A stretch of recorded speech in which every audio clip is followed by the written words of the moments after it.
them the money because money is the catalyst to push the whole thing. Because without money, nothing will happen.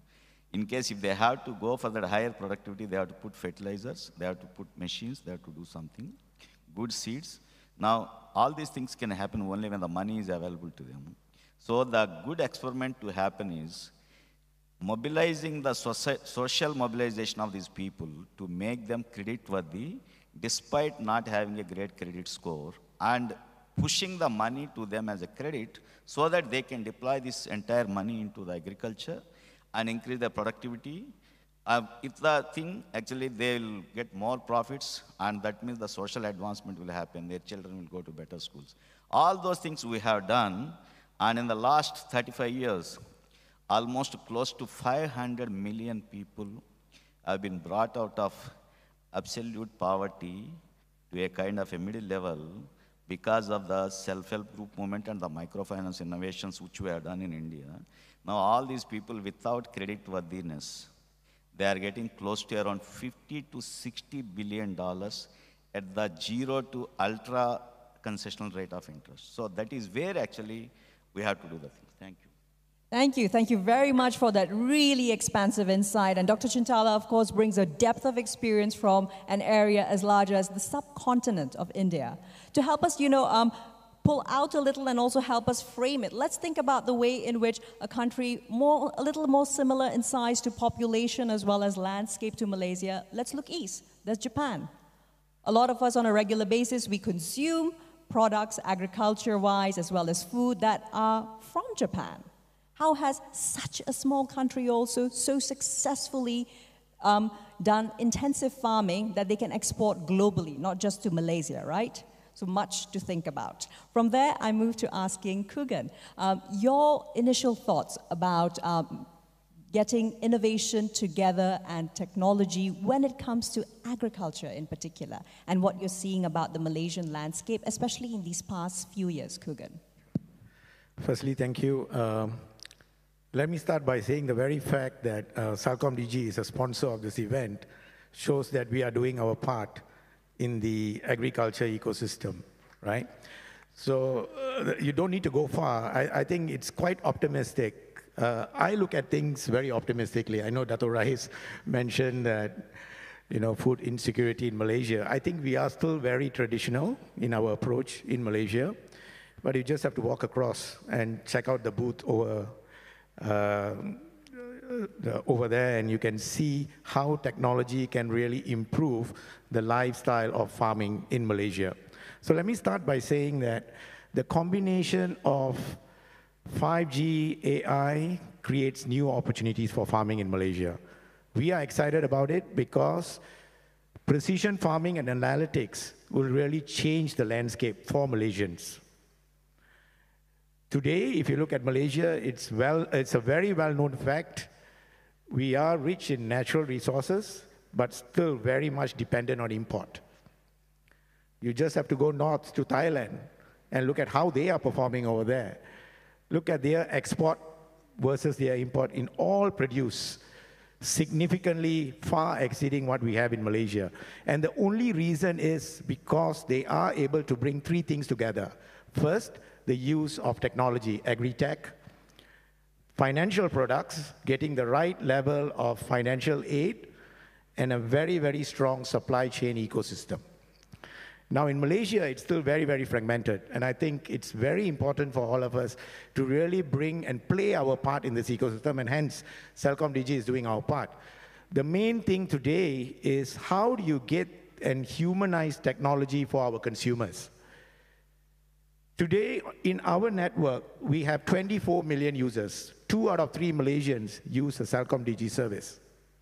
Imagine the power we have if we can enable an app on every device on a farmer and to ensure that they're able to do their daily interactions, checking soil moisture, looking at getting the latest updates with regards to pricing, getting the right level of funding.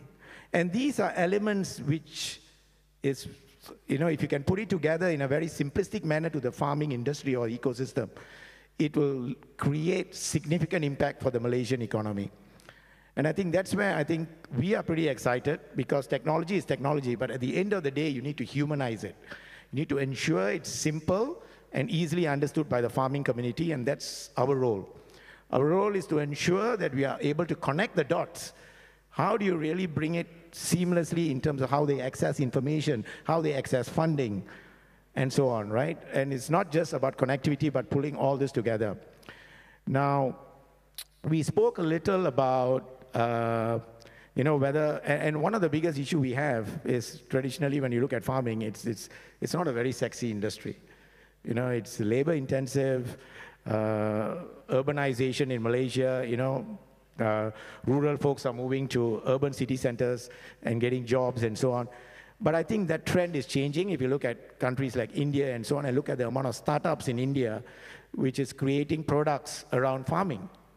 We are still lacking in Malaysia, and I think that's an ecosystem which we are able to tap and really create something meaningful for Malaysians. So I'll stop there. And thank you. Thanks very much for that, Kugan. I think what I'm hearing from you really is, and allow me to perhaps introduce this concept if you've not heard of it before, digital fluency when it comes to the usage of digital products, AI, etc. And that is what is essential that the working farmers, the working agriculturists are able to take on.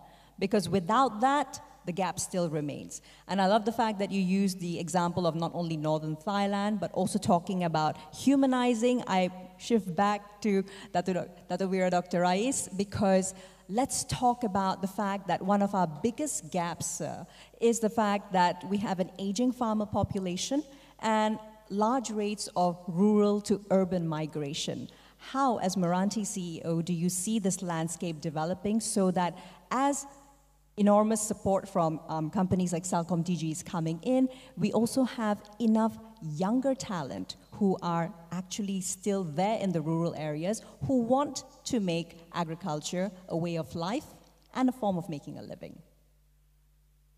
If we look at, in the Malaysian context, aging population is an issue among the farmers. Youth running away from agriculture is also a problem. We have many policies, dasar that, dasar this, 6 or 7 of those, including pelan tindakan some more. But if you look at the self-sufficiency index, we are nowhere near what we need to be. That's number one. Number two, let's look at how to make agriculture sexy again. Agriculture is actually very sexy. If I'm in agriculture work, for instance, I would be a lot slimmer and probably with 6 packs. Today, I'm single pack because I'm always sitting, right? So how to make this sexy? But you need to start by giving an impression to the youth that, look, agriculture once upon a time, under the traditional ways, could be dirty, difficult, and all that. But today, it is completely different. I'll give you an example. Under a different agency, when I was a chairman there, we initiated something in one area called Kuala Langat. So what we do, we brought fertigation system, but app-based fertigation system. And this actually attracted many youth, number one. Number two, how did they got interested in this? They knew that the import percentage of chili, for instance, is 73%. Huge demand for it. So in terms of marketing, they do not have to be they do not have an issue. Number two, they also foresee and saw that they do not have problems with regards to middleman issues, because you set a cooperative, you supply the chilies there, and that is on. Third, when they get the payment, minus 1%, and goes into their account. Fertigation system where you have the fertilizing and the irrigation together, and it is app-based. So while sitting down at home watching the Liverpool-Manchester City match once more, and to see how Liverpool beat Manchester City 2-0, and now leading the table by 9 points, also Champions League. While you're watching this, you are still able to do whatever you need to do at your farmhouse. What does that mean to the youth? Look, now it has become a little bit sexier. And the sexiest most for this particular youth would be when they get to know that you get 32,000 ringgit net profit per acre every 3.5 months for chili yield. Money is there, right? So these are the things that the education has to go. Humanize, everybody talking about humanizing technology. You can have like space technology and all that. But so long as technology is not being relevantized to the youth, that's the problem. We have huge tracts of land. In Malaysia, for instance, anyone knows Baitul Mal? You know Wakaf? We have so many hectares of Wakaf land that is occupied by monkeys and lizards now. Doing nothing, collecting nothing. Cannot we, under the empowerment, bring the unemployed youth, for instance, even the graduates, to start a very good scheme where for 5 years they are given, say, 3 acres of land, provide a fertigation system, get the funding in and help.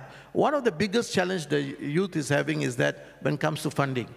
Just now, Dr. Chintala talked about the non-credit-worthy individuals who will not be able to access capital or funds. In India, they came out with a policy, 18% of their loanable amount of money available in banks must be given to smallholders farmers as loan. Otherwise, they will take the 18% or whichever they have not utilized and keep it in the central bank for 10 years without paying any interest, and the central bank will do the job of giving the loans to the farmers. So are we doing enough? These are the things. And again, bringing youth to agriculture is not very difficult. I was involved in one shrimp farm, 33 acres, also in Kuala Langat, and how it was done. They went to 4 banks, 3 commercial banks in Malaysia, and 1 supposedly the development bank in agro space, and they failed to get it. And today, they are running the shrimp farm with every quarter, almost every quarter, about 3.5 to 4 months, 72% yield.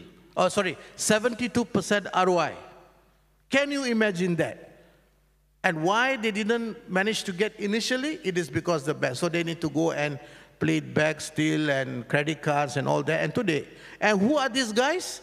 These are engineers, accountants. And what they say, you know, Dato, now my life is better. I have excessive vitamin D in the morning. I'm not as fat as you are. And I'm very slim, tall, dark, and handsome. So, you know, again, you need to tell the narrative. Because let me tell you, the percentage in India is 90% of the food on table is provided by the smallholders. In Malaysia, it's more than 90%. So, although we have a huge import bill, so again, we need not only the right policies, we have beautiful policies. When the policies are written, and if you read it, you will shed tears because it's so eloquently written. Just like how Liverpool played very well against Manchester City. You know, it was so eloquently written. But the problem is on the execution. There's a massive gap in execution. Fantastic. I love the fact that we got a wide snapshot of things which are actually working. Up to 70% yield, that is actually what the youth want. And bear in mind, Malaysia has a median age of roughly 30.2 years.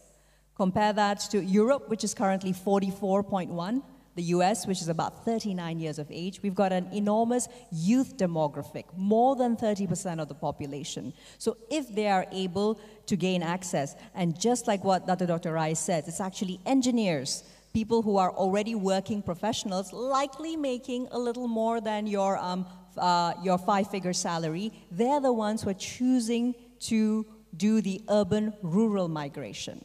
What we need to do is to also ensure that those who are already in rural areas have access to not just this knowledge, but to be a part of the ecosystem. Speaking about that, Dr. Chintala, I'd like you to perhaps share with us some working examples of how trust was gained from the rural farmer communities by also some integration via government support? And how did that work out from the medium to long term to give you the thriving ecosystem you have in India?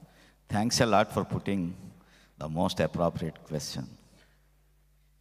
Last year, I was invited to the United States twice by the many Indians, particularly from Andhra Pradesh, who made millions or billions in software.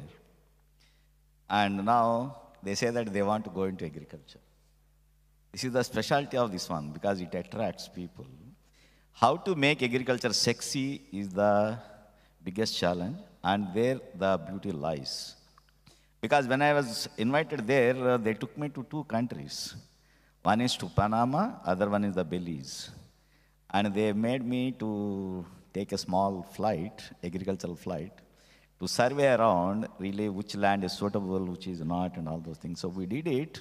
Ultimately, these people have procured 10,000 acres in both the countries. Now, they are cultivating quite a lot of things, papaya, there may be cocoa, some rice, and few other things. But what I feel is that when compared to 20 years back and today, the best part of the agriculture, or for that matter, the whole society is the cell technology, whatever he's talking about, had brought a phenomenal change, not only in our outlook, but in our way we execute the things. And earlier, when we were students, we say that the democratization has to happen. Actually, nobody knows what was the meaning by democratization. But thing is, having worked as the chairman of $100 billion bank in India, developmental bank, where we did that kind of integration of the technologies with the agriculture and things, I found one technology ever since the human evolution had happened, the cellular technology had brought the democracy close to the people when compared to any other thing in the world. Definitely I can vouch for it because the fellow sitting in the remotest corner is also aware what Trump is talking. Actually now, earlier actually he used to wait for a month to see the papers really whether something has been there about another. Today that is this. And second thing is how agriculture had transformed. Now take the case of India. We did quite a lot of experimentation with regard to the integration, and the results are astounding and mind-boggling. First thing, we will start with the very basic thing of the agriculture is plowing the land, ensuring the moisture is secure, is there or not. Now actually the soil probes were put in soil in every 5 acres each, and the cellular data is beamed into the cloud, and in turn that cloud is deciphering the data and sending the signals to the fellow on the mobile saying that now it's the time to irrigate.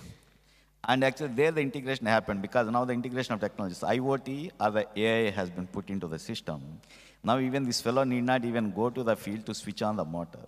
Once upon a time, like 15 years back, it's not very far, in India every year at least some 2,000 to 3,000 people used to die of either electric shock or the snake bite because the power, the rural power used to be given somewhere in the midnight because when the demand from the urban areas comes down. And these fellows have to encash that particular 5-6 hours of the power. So they used to rush on a motorbike or by foot to their fields to switch on the motor. Sometimes there will be electric shock, there will be snake bites and all. Today, many places, these motors have been integrated with their mobile. The moment the light power comes into the house in his village, actually he will switch on the mobile and the motor is on. So the power, already now the system is on. And at the same time, the data that is beamed into the cloud is releasing the valves to the drip system. So now, the moment actually we have integrated the IoT with the drip irrigation technology, it has gone up by 300%, the efficiency. Because earlier the same particular well or something used to irrigate around 5 acres of land. Today it is irrigating 15 acres because the rationalizing of the water has become so efficient, water use efficiency. Now the next one actually we will go into with regard to the crop production technology and all those things. Today the tractors have been put with some sensors in some places. And these tractors will go and do the things whether something is there right or wrong and all those things. They do the weeding and all those things. So then there comes the weeding, then the pesticides, then maybe fertilizer application, all these things happen. But the greatest innovation that had happened afterwards, because in the entire farming, production is one part, marketing and making profit out of farming is the biggest thing. Because that is where the middleman will try to just make the people pauper. That is why agriculture is not very attractive to many people, because these fellows will produce quite a lot. And in Kuala Lumpur, in case if a particular papaya fruit is sold for 10 ringgits, the farmer may be getting 2 ringgits or even less than that, because he is not aware as to really where the price markup is happening. Now we have developed a technology that many of it's a fabled one, it's called E-NAM, that is for electronic. Then the National Agricultural Mandi is the market. So now we have close to around 5,000 to 6,000 agricultural mandis in the country as a whole. Now most of them are integrated with this kind of a E-NAM software. So now the farmer, the moment he got it actually on his mobile, he can see really where my rice is getting the price, whether it is this mandi or that mandi, and all those things. Then he can log into the system saying that I have maybe 100 tons of or 100 quintals of paddy I want to sell, because now it is my choice whether to sell at 100 ringgits or 110 ringgits, depending on the way I can wait for that price. Then the moment I log into it, the e-logistics is also arranged, and the entire thing is picked up. So in that way, the democratization as we're talking about, actually these fellows have got so much of a flexibility now to sell their produce, and they are not fleeced by the middlemen, and the profitability has gone up. That's what I say, that if agriculture has to be made sexy or maybe attractive to the youth, means it has to be without much of a middlemanship, without much of a profiteering by the others who are not doing anything. So then the things will happen. Then actually that today actually so much of integration had happened because the fintech has come to such kind of a stage. Today, even the beggar in India, actually I'm not exaggerating, you go to any of the mosque or maybe the mandir or anything, the beggars also sit with a QR code. They say that now you scan it and give me 10 rupees or 15 rupees. Actually now that fellow is also not asking, no, you just give this. Now, none of us are carrying valet now. Now actually we'll just go and put it on the, whether you buy banana, whether you go to the beggar, you just do on the UPI. And India, now the UPI transactions have crossed 3 trillion transactions per month. That means almost everyone is using this one. That is where I'm telling the technology has brought so much of ease. Technology has brought so much of a democratization. Technology has made things so good. Technology is making the activations very profitable. And the technologies are making, because earlier to just to tell some small news, people used to travel quite a lot. Today, everything in a jiffy, and at the same time, he is able to close the transaction on the mobile.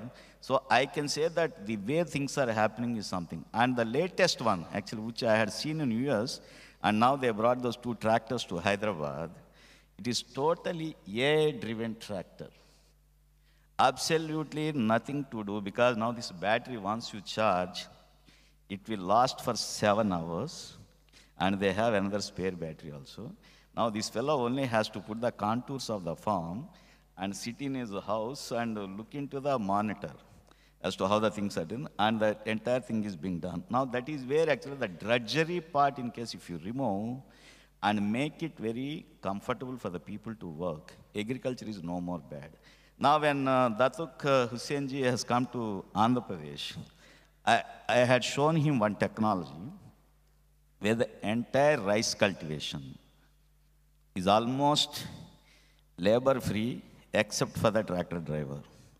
Only one tractor driver with 1 or 2 people can do the entire farming, and they are getting close to, as he was telling, close to around 7 tons in 2 crops per acre, almost around 15 to 16 tons per hectare.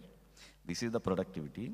And the cost of cultivation, now actually if you say that in Indian rupees, you say that the cost of cultivation per acre is somewhere around 30,000 rupees, of which 18,000 is the only labor cost. Now this mechanization had reduced this 18,000 to 8,000. So besides getting the profit of the normal thing, actually he is getting additional another 10,000, which is again added to the profitability. So that is where now the technologies are becoming. Now here, so much of integration of technologies, both with regard to the crop production technology, the mechanization, and the integration of the cellular technology to everything, has made things so good. So now, this is what actually now we are trying to take it to both Malaysia and also Kenya very shortly, as to how the things can be improved so fast. Because now, come what may, we may be having millions or billions of ringgits or dollars, but you just don't have food on your plate for 3 times in a day, then the whole hell will break loose. So now we have to produce come what may, and to produce we have to make it very appealing to the people to get attracted. And again, as I'm telling that the migration is very common from rural to urban, but thing is now, many places from the migration is happening from urban to rural once the technologies are coming handy to them. So definitely things are happening. Thank you. Thank you very much for that, Dr. Chintala. I particularly appreciate the fact that you focused on the paddy or the rice growing. And did you know that in Malaysia, according to paddy research think tanks, every annual harvest seasons collated up to about 30% of paddy is wasted. And that is due to gaps in the system, all the way from harvesting to the milling and the storage processes. So something like what Dr. Chintala is speaking about would really revolutionize within just even a decade or within a generation, making us not only no longer dependent on regional rice imports, but also making us pretty much completely food secure, given that it's such a major part of our daily diet. So from there, Kugan, I'd like to shift into localizing the context of everything Dr. Chintala was speaking about. Let's speak a little about your thoughts on the technology as a service when it comes to particularly farmers and farming communities being able to afford such technology. What are your thoughts on the fact that farmers can then instead pay for services like drone mapping or soil analysis rather than having to purchase an entire system? So maybe let me start off by saying that in Celcom DG we have a dedicated corner for agri-tech. And we started off by forming a partnership with some of the local partners. And I do see a very positive future in this industry. And the reason being that the partners I'm talking to are primarily Ivy League graduates. You know, they fund the project, they are building a case, they're hiring data scientists in terms of really taking the future of agriculture to the next level. This particular partner we have is on indoor farming, looking at hydroponic farming, using sensors to manage and getting data on you know, how do you really improve the productivity. They are using drones for mapping. They are using immersive technology for training. These are some of the examples which I see which is happening in Malaysia. And today, when you talk about all this technology, the most daunting fact is the part of cost. And we have implemented a solution, not on the agri-tech, but on logistics, where you pay as a service. This is a service which is introduced in partnership. We have made it public with DHL. And similarly, we are trying to do that across many, many verticals, right? And the biggest problem you have is if you traditionally look at the, say you take an example of a farmer, and depending on what solution he needs, it ranges from drones to IoT sensors and even industrial XR for training methods. And these are extremely costly. And the role of players like us, Celcom DG, is how do you really make this affordable for customers or for partners? And hence, we came up with the concept of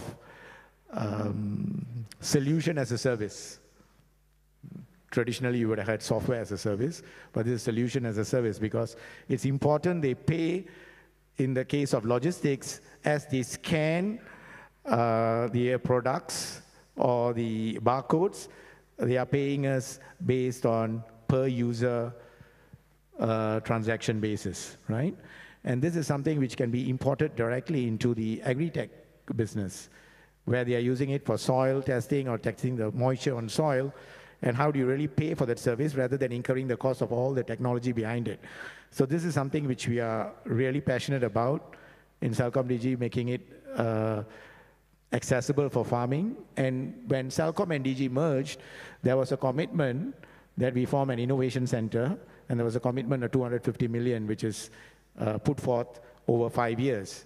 And this is some of the initiatives which we are championing within Malaysia. Agritech is one of it, sponsoring this kind of events, and to really take this forward. We want to make sure that, as Dato' Rais put it, in 2025, when we are sitting here and we don't talk about the same thing again, it's something which is really practical and we are putting it to use, making sure that we have real successful businesses which could actually come up on stage and talk about how they use technology to really improve, example, yield per hectare and generate much more profits compared to where they are today.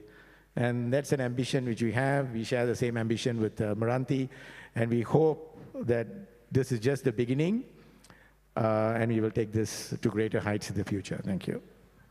Thank you. Thanks very much for sharing that. 250 million ringgit over 5 years. So those are going to be direct community outreaches as well as lives that are not only improved, but overall food security for the entire nation, and also hopefully spill over so that we can start being a much bigger exporter than we already are. Thanks very much for that, Kugan. As the time is nearing and it's quite short, I will just skip right back to Dr. Rais Hussain for some parting thoughts on.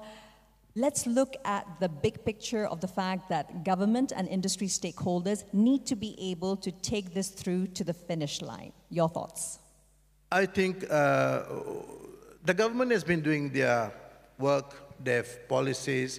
Our Prime Minister Anwar Ibrahim has been talking a lot about food security, how to resolve this. We cannot continue to rely on imports for our demand locally. That is quite clear. Now we need not only the whole of government approach, whole of system approach, whole of society approach. I think the society must play ball to the policies that has been there, the incentives is being there. Again, it should not be cosmetic. It should not be conferences, talk show, and talk shop. It should be something that is executable. This is important. The second part that I wanted to mention is, let us not forget the T-Rex in the room, not even the elephant. The T-Rex is very scary, is very big, and very fatal. That is the cartels. We have cartels everywhere. We have the cartels in fertilizer. We have the cartels in meat supply. We have the cartels everywhere. This one we need to really, really stop. And how to address these cartels? It is merely through the political will and also enforcement. I think Malaysia has suffered far too long with all these cartels. So we need to address that. The third thing is the middleman. I think Dr. Chintala also pointed out, in India, it used to be a big problem. In Malaysia, we do have solutions, only that the solutions has not been scaled up. We need to do that. If you look at the top 10 countries who's doing extremely well in the Global Food Security Index, every one of them have something called a food security agency. I would like to strongly suggest the formation of Malaysian Food Security Agency to look into specifically on the areas of food security. Do we have agencies now? We probably have 59 or 60 agencies, but Malaysians are also very good in something called territorial excellence. We are very territorial. This is a big problem. We need to address that. So, although my friend Kugan talked about that, saying that, rice is a little bit, come on, we need to address the realities on the ground. We can talk nicely, we can be cosmetic about it, but we need to address the real problem on the ground. It took me 3 months to convince even my team in TIPM on food security initiatives. 3 months. So can you imagine how it is going to take an effort, the mammoth and monumental effort to convince the rest. So whole of society, whole of government, whole of system approach, this is important. Celcom DG is really, really doing a great job in this area. We hope in TIPM, Technology Innovation Park Malaysia /Meranti, will also do the same, and we want to work collaboratively, not just dinners and lunches and, you know, all that, and conferences and so on. But in 2025 iNation Summit, we will be telling, this is exactly what we found out in iNation Global Summit 2024. That was done, and these are the results. I think with that, we are moving somewhere. Otherwise, we will continue to talk. Thank you. Thank you very much for that, Dr. Rice. And in conclusion, ladies and gentlemen, it is quite clear that as we stand here at the end of 2024, at the intersection of constant climate change and its impacts on not only our farming communities, but our direct food supply chain and the food prices that we end up paying, not only in the market, but also in the supermarket and at restaurants. And ultimately, whether or not cost of living is able to be balanced while also providing livelihoods for our farming communities.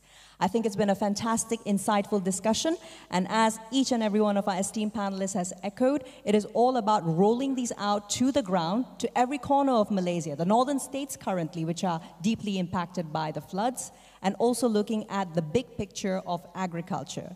Clearly, the future is a delicate balance. We're looking at, of course, technology and innovation, but balancing that with a steady supply of especially youth talent.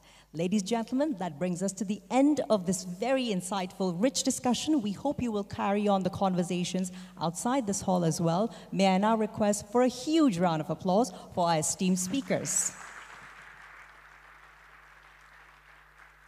Thank you again, Datuk Wira Dr. Haji Rais Hussain, Dr. Govinda Rajulu Chintala, and Kugan Tirunavakarasu.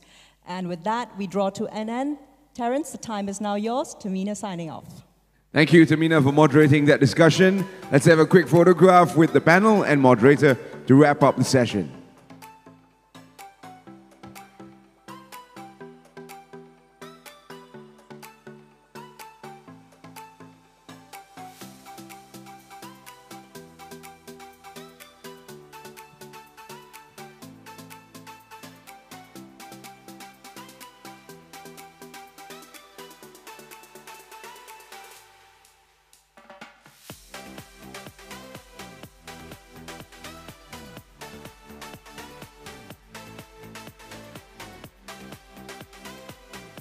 Once again, a big thank you to our panel. Our first key dialogue on humanizing innovation with the most human thing, food security.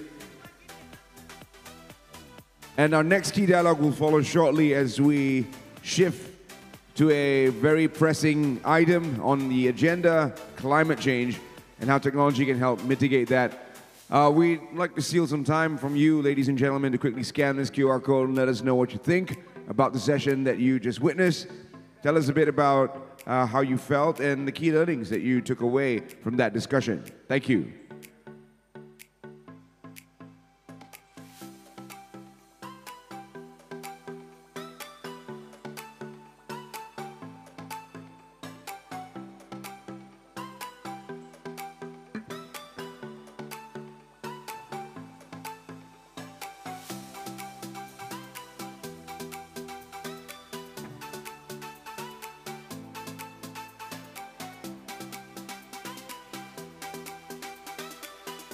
So our next discussion also promises to be a very spirited one.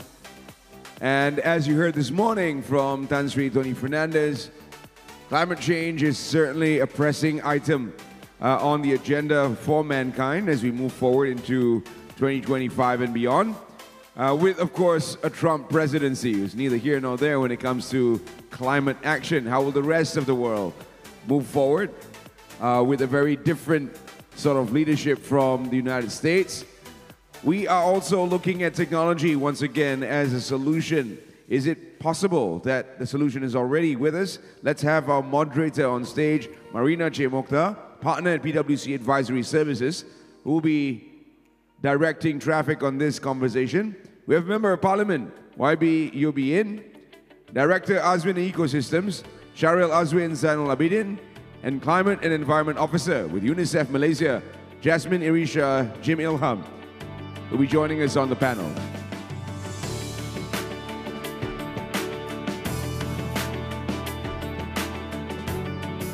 With that, I'll hand the floor to Marina to begin the conversation. Thank Thank you very much. Very good afternoon, everybody, and thanks again for having us here. I think I have a very tough job for the audience because we're just before lunch, but I'm sure that we have a very esteemed panelist here. Someone who has been in the government, someone who is a very in the technology space himself, and Jasmin, who is also working closely with the community and children. So I think the topic for today is basically technology versus climate change. We've talked about climate change being a pressing issue, and how do we harness the technology in order to find the solution that works for all, and how do we ensure that we are using technology for good. And I think there's a lot of debate out there that yes, well, there are technology, but sometimes are these technology really helping with the climate change, and how do we ensure that there is just transition? So I know that we're quite short in terms of time, so I'll just go straight to it. So maybe if I could start just to open up to all the speakers, feel free to just jump in because then it'll be more engaging. What is the role of technology that is untapped that could be a game changer in the fight against climate change? Maybe the technologist himself? Yes. Okay. Assalamualaikum and good afternoon to all, I guess. I come from a space where I'm a hands-on person, so basically into AI, into machine learning. Basically, this kind of thing has been around for a very long time, so it's wrong to actually say that AI is something new, right? So I think in terms of how it can actually help in the climate change, I think the most important thing is knowing where we are, right? So say, for instance, you're driving a car, so you need to know like how fast you're going, how much fuel you have, etc., right? So all this is only possible if we have enough data to actually ensure that we're actually doing the right thing, right? So that's just a start of what we might be discussing after this. So any comments? I'll go next. All right. Hi, my name is Jasmin. I'm the program officer at UNICEF Malaysia, focusing on climate and environment. And Marina, as you rightly mentioned, I work closely with the communities and the children. And just as a follow-through from the previous panel, actually, we talk a lot about youth empowerment and engaging and investing in young people. I'm just curious and just wanting to do like a scan in the room. If any of you here are still students, university students, or consider themselves as youth, raise your hand. Oh, wow, right in front here. Okay, great. We have a few in the audience, which is great. I think I'll go for an easier question lah. How many of you here in this room are parents who have children of their own? Raise your hand. Okay, quite a majority here. And another more current question I want to ask is, how many of you here in this room who have families in their hometowns who are currently affected by the floods? Raise your hand. All right, okay. Still quite a few hands being raised up. Right, so at UNICEF Malaysia, we work closely with communities, particularly vulnerable communities, including children and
our atmosphere, and that warm our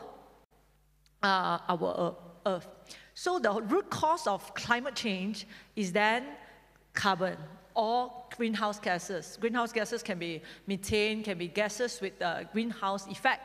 So now the technology that we come with it would be, how do we mitigate two things? How do we do two things? Yeah? One is that how do we reduce the carbon dioxide that we emit to the atmosphere so that the accumulation of the carbon dioxide will be less. So there should be a plateau of global emission of carbon dioxide. Second is, how do we mitigate the carbon dioxide that is already at the atmosphere? Because they bring in a lot of impact to the country, to countries around the world. For example, we are looking at the East Coast flood, more frequent floods, more frequent extreme weather. Some of the Pacific islands, they are going to drown because there's rising sea level. And that just now you are talking about the production of the food security, how its impact and all this. So the whole entire topic of today is talking about technology that help us to do two things. One, to mitigate, reduce the carbon emission. Second is to do adaptation, mitigation and adaptation. Adaptation means how do we cope with the impact that global warming has already brought to us and the future global warming, because let's say, for example, if today countries around the world say we are going to reduce carbon dioxide, but it will take time for us to peak. We call it peaking of the carbon dioxide emission before it can drop. And until today, we have not peaked yet. And so we are looking at about 2040, some people are 20. So you have a peak and then you drop. So all this carbon dioxide you have emitted and the developed world has emitted since the Industrial Revolution until today, and that we are going to continue to emit until the peak, and when it drops, all this will have an impact. And what we are talking about today is what are the technology that can help us to actually meet with the mitigation and to adapt it. So I would like to also give a background on this is the first thing that we are discussing. Second is when the world has known about this problem that we face, there are a lot of movement. So the global movement, how many of you here are startups? Okay, just maybe about 20%. Organizers may have to bring more startups here. They're supposed to have more startups. Okay, what about government service or those who are in the agencies? Can I have a raise of hand? Okay. So NGOs? Any NGOs? Okay. So now we are talking about global trend. So what are the global trend on climate change? Two, because there are many, I will just voice out two. One is it's what we call Paris Agreement. Paris Agreement is an agreement that is signed by more than 150 signatories around the world on how do we reduce our carbon, each respective country reduce carbon. We call it national determined commitment by a certain year. Malaysia has a commitment of 45% unconditional reduction versus that of our level of 2005. So our reduction commitment is carbon intensity. That means carbon emission per GDP, which is actually easy to achieve. I would say very easy to achieve, but that is what we should do because in the global negotiation, UNICEF will know that there will be always a discussion of who is supposed to pay for the carbon debt. But this is too long a topic. Just have to remember, Paris Agreement is when everyone sign, how do we reduce our carbon, that of versus what year. Second is what we call net zero. Net zero is not a national determined commitment, but it's a new trend around the world on the global that some countries will say, okay, we don't want to talk about how we emit, how much we emit only. We also want to say how much we sink. We call it net zero. Net zero means how much you emit is equals to what you sink. So Malaysia has a commitment of 2050. By 2050, we need to be net zero. So this is a global trend in countries. There is also global trends around corporates. What is the global trend around corporates? You can Google it. It's called Renewable RE100. RE100, you can Google. You put RE100, you will know companies around the world have made commitment to get their electricity 100% renewable energy source. So these are renewable energy commitments. So a lot of big countries are in it, including Apple, Google, Amazon, whoever that you can name that's big countries are in RE100 club. And I still remember when I was a minister, it was 2018. It was only the signatories, those who commit to RE100, it's about 30-something, 40-something companies. And I told one of the Singapore ministers, you know, here there is no Singaporean. I told one of the Singaporean ministers, you know, you will need RE from Malaysia. That ministers actually did not believe me. See, I have 100% reserve margin. What do you mean by you need RE from Malaysia? I say, one day, you see, look at this trend. This trend is going to pick up RE100. People that have a headquarter in your company, in your country, will require you to have an RE, not an offset, the real electrons. I told them, but of course they don't believe me, but now they want to ask for import already. So this trend, when I was 2018, RE100 is 35, around 30 over companies. Last night, I just checked, a few hundred companies have signed in. Every major corporations has already signed in. So if you are a startups in the climate technology field, on decarbonization, RE, there's a lot of technology that I cannot explain today because of the limited time. Marina is looking at me, I better quickly finish it. One is on the whole decarbonization is a global trend, because even if the government don't want to try to fulfill their Paris Agreement goal, don't want to fulfill a net zero target, you already have big companies, major companies, getting not only their HQ, but their entire supply chain to decarbonize. So this is a very good field to be at. Second, of course, except other than RE100, companies also make commitment to net zero. They're also the same. What we use, what we emit, we will pay. So that will also, to some of you who are in the technology field, you are not only talking about decarbonization, you are also talking about, can you do carbon offset? The technology around financial services, carbon offset, or the technology around the biotechnology about how do you do nature-based carbon sinking. Those are some of the global movement and how it will impact the innovation world for all our startups and even companies in Malaysia to take advantage of. Thank you, YB. I think that's very true.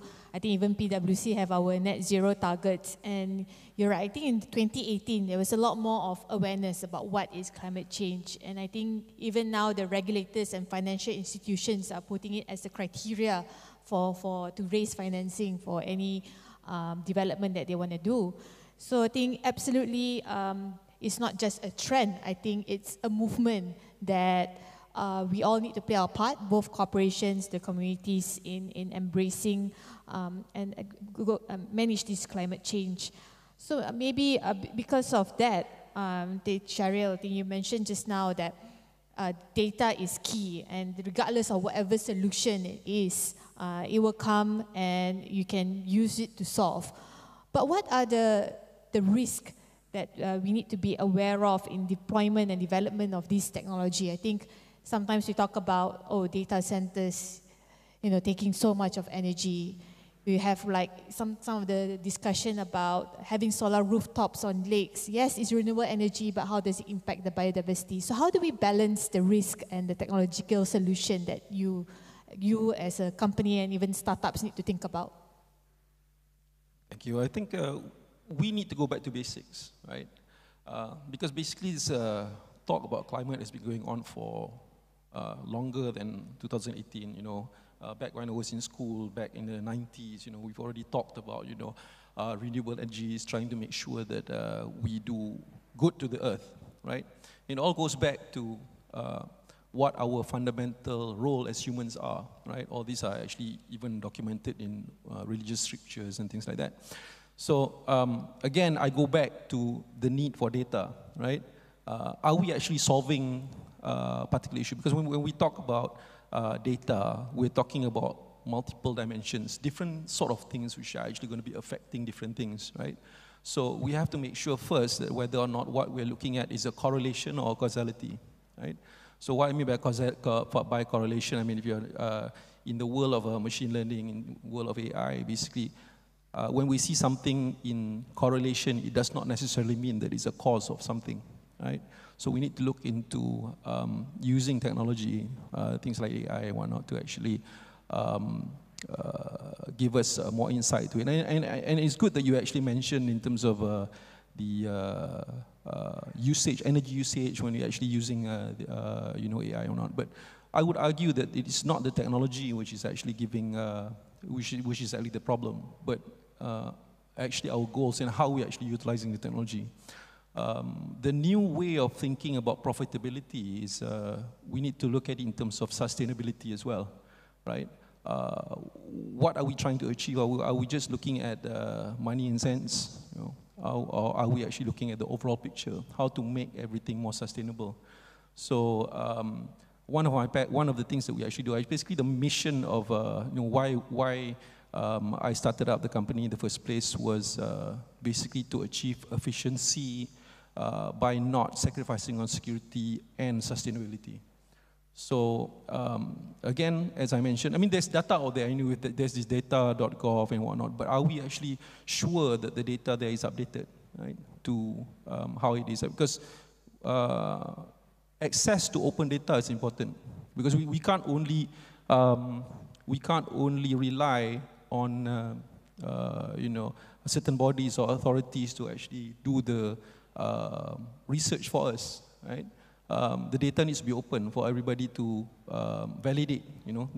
There needs to be a validation whether or not we are actually doing things the right way. And different countries have different needs. You know, we as a country, we're actually quite small compared to the rest of the world. So some people might ask, like, well, how would some of our practices affect the entire global climate as a whole, right? But of course, there's also things like, you know, setting a good example. You know, some of our businesses are actually, we actually have, you know, productions being done outside the country, you know, things like that. Right? So I don't know whether that actually answered the question. So. Yeah. No, I think it's absolutely key to understand the baseline, where we are, what can we do, and understanding what we are trying to solve, and and measuring the impact after that. I think that's maybe something that Jasmin would know more about, because under your social impact program, I think that is how you want to understand whether, you know, some of these technological innovation actually help the vulnerable communities. Maybe you can share a bit on that.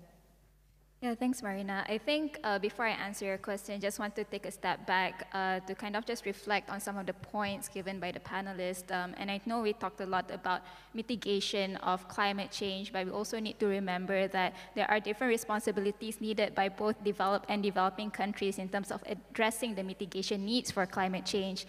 Now, when we look at global multilateral funds, the distinguishment of the funds, 90% of it now is really focusing on mitigation, and only about 10% is focusing on adaptation.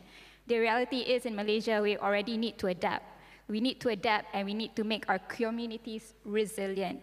And out of all the funds that are being available right now, only 2.4% of it is focusing on the needs to address children. And based on the recent concluded COP29, we talk about COP29 being a very important climate change negotiations, which talk about global green climate financing.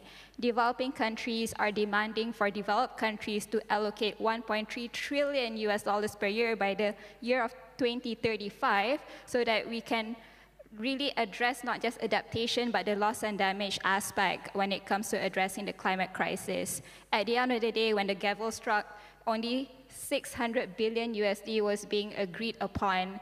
And when this was posed towards one of the negotiators from the developing countries, he answered, "Is this a joke?"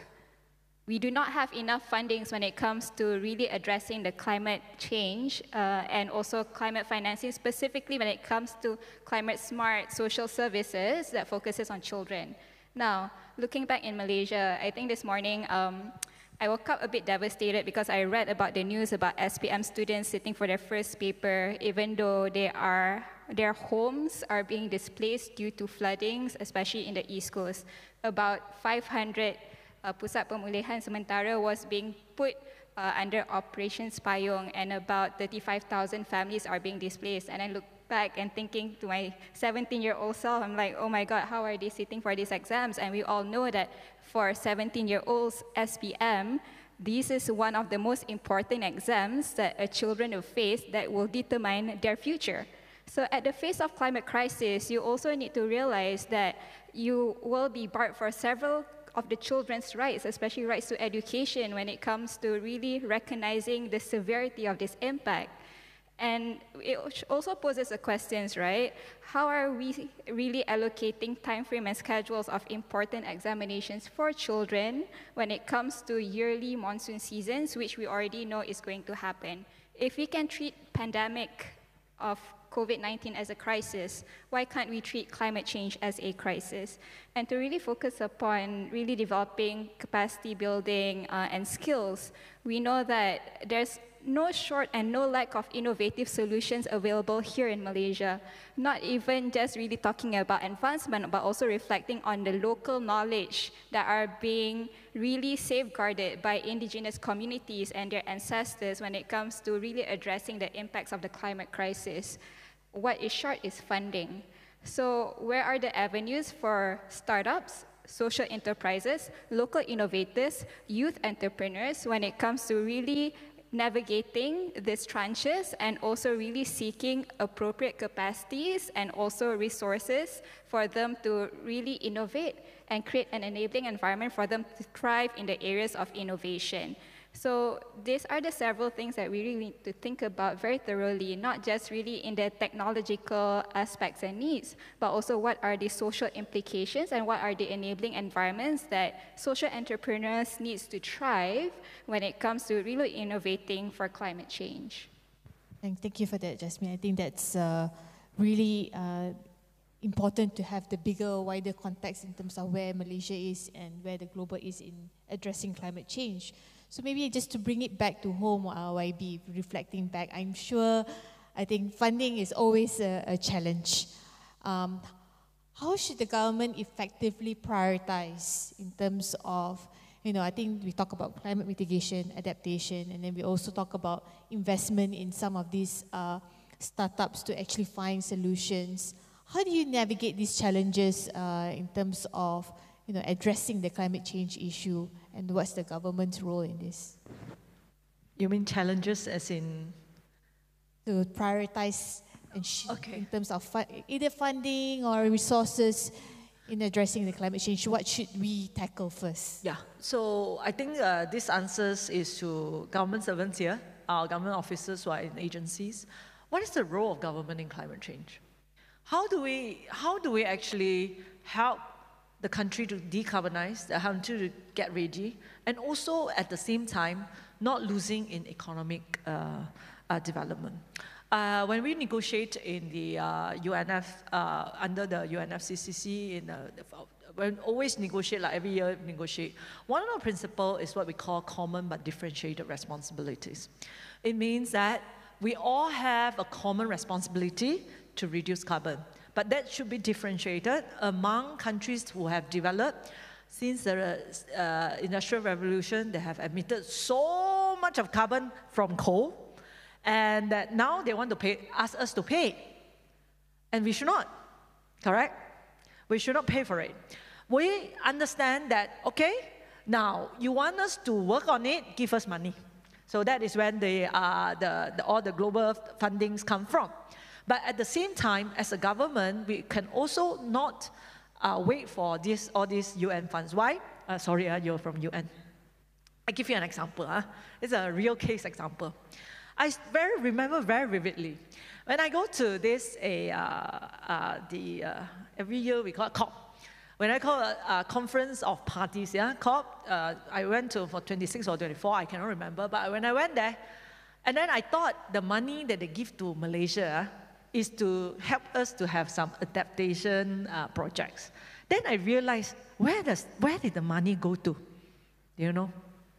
The money went back to creating reporting to the UN of how much we carbon and all this. The money is not enough for projects, significant projects. It can be a token project, significant projects. Then after that COP, I realized if Malaysia want to decarbonize, we must ourselves think of policy that can help not only to decarbonize, but also help with economic growth. That is when we actually amend and change the policy of rooftop solar, of what we call net energy metering. So we say, okay, I know business people, they will not invest in something to save the world.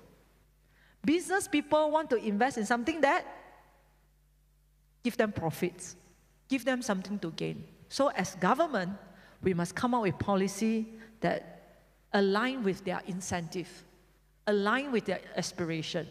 So net energy metering used to be a policy that no business want to be a part of. They don't want to put rooftop solar. Why? Not worth it. You put a capex on, put a rooftop solar, your payback period is more than 10 years. So when we came with ding, so we came out with a one-on-one offset basis. We say, okay, let's change the rooftop solar policy. Let's make it a bankable project. That if you bring this to the bank, maybe Marina will know, you bring this to the bank, this is a good proposition with some of the subsidies of interest from the government and some guarantees from the government, because those are new projects back in 2018. Just 6 years, things change very fast, even in the banking industry. They don't want to loan to the rooftop solar, new policies and all that. So we say, okay, can we, one, make it a bankable thing, feasible. Second, make it a project that if the private sector want to take up and they want to get a financing, the bank will give it to it. So we will have to have a guarantee and a subsidies in interest. So I remember when we changed this policy, the take-up rate, we had the quota since before 2018, So we had a quota of 500. When I came into it, it was already two years into net energy metering, only 15%, 15 megawatt of take-up rate out of 200. By the end, when I finished my term, by the end, we already reached 200 megawatt. Before the 5 years, 500 megawatt, 5 year, it's all taken up by whom? Not by government, not from a government allocation. It's all by the private sector.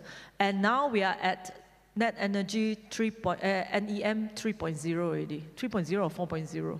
So it has changed. So what I want to talk about, the message for parliaments, policymakers, government agencies, government servants is this.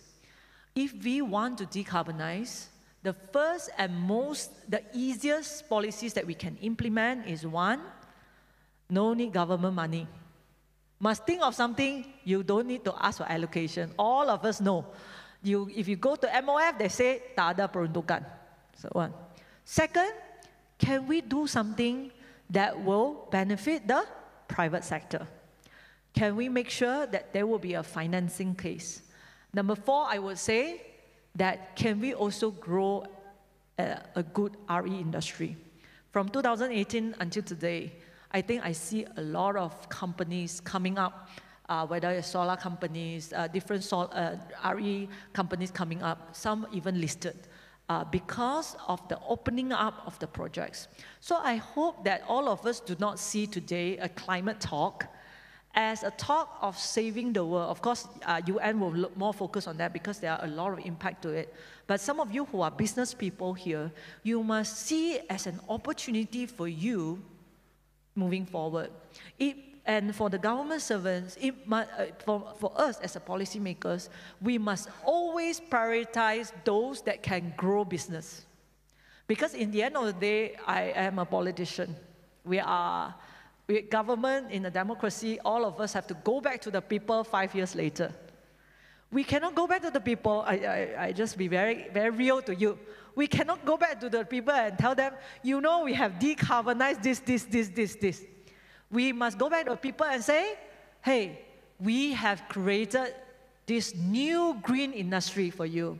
New jobs for TVET people in terms of, you know, all the new technology that needs a lot of skills, new opportunities for startups, new opportunities for private sectors. Those are the things, the narrative that we should create. And I think there are still a lot of space for it.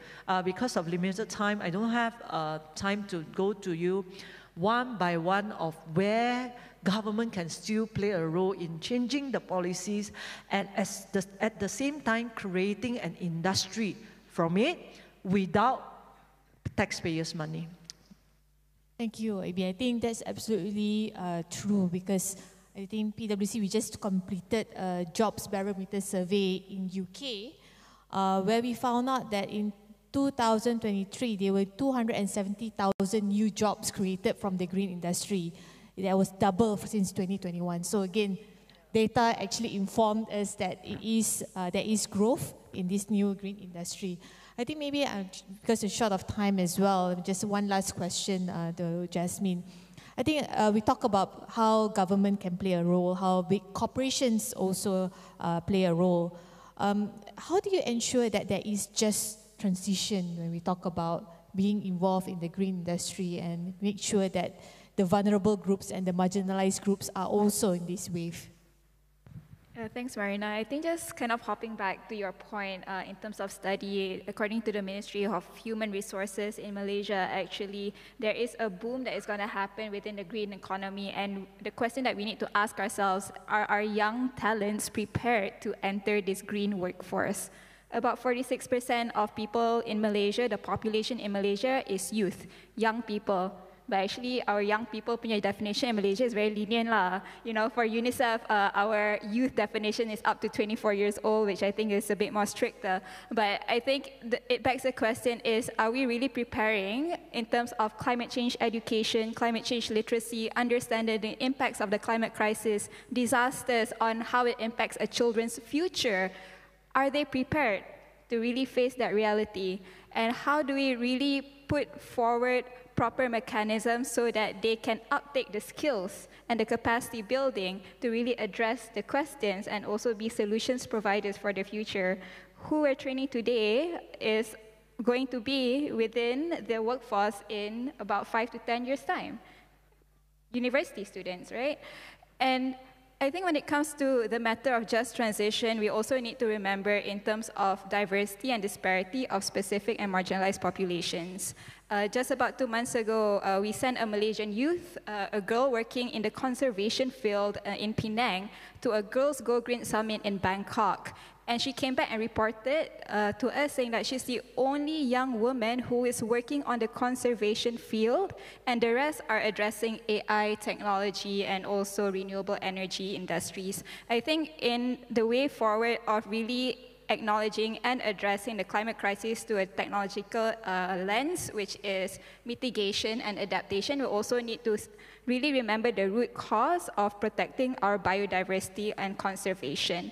Because we know that there's a lot technology can do, but if we don't preserve our forests, that is the nature-based solution, that is the carbon sink that we really need to preserve in terms of Malaysia, as we still have a lot of natural resources. So I think just contextualizing it within that matter and really kind of asking ourselves, is our system prepared to build and also create future leaders who are addressing the problems that we're facing today?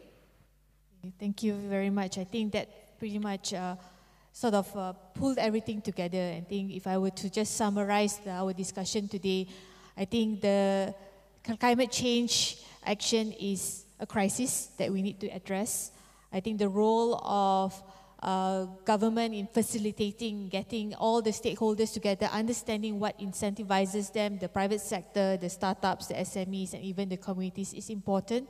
That is where the role of data and education is important for us to address this. I think, like Dato' Ira is mentioned as well, in terms of the whole of a nation approach. That is what it really means. It's not just about government giving funding, private sector getting profits, and it's not just about communities just suffering at the back in silence. So I think we had a very good discussion, and I think we would like to continue more, but unfortunately we don't have much time.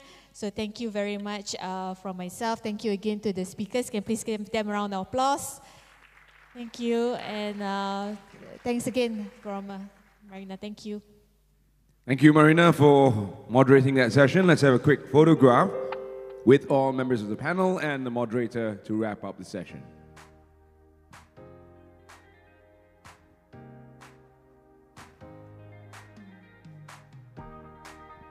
And yes, as all of you head off to lunch, if you could just real quickly scan the QR code that will pop up on screen in just a second. Thank you for giving us your feedback on this very insightful topic.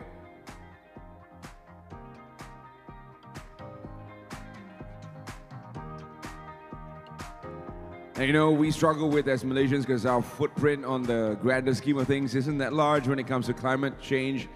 But nevertheless, we find ourselves punching above our weight and hitting green targets where larger countries are seemingly regressing in that regard. So I think it's a topic that we all struggle with as Malaysians. So let's just see if there are any key takeaways that you had, any light bulbs throughout this moment that can help spur greater discussion in the near future for Meranti's events. And with that, lunch is served. Please do kindly join us back in the hall at 2 p.m. We look forward to starting our next conversation with you at 2 p.m. Thank you.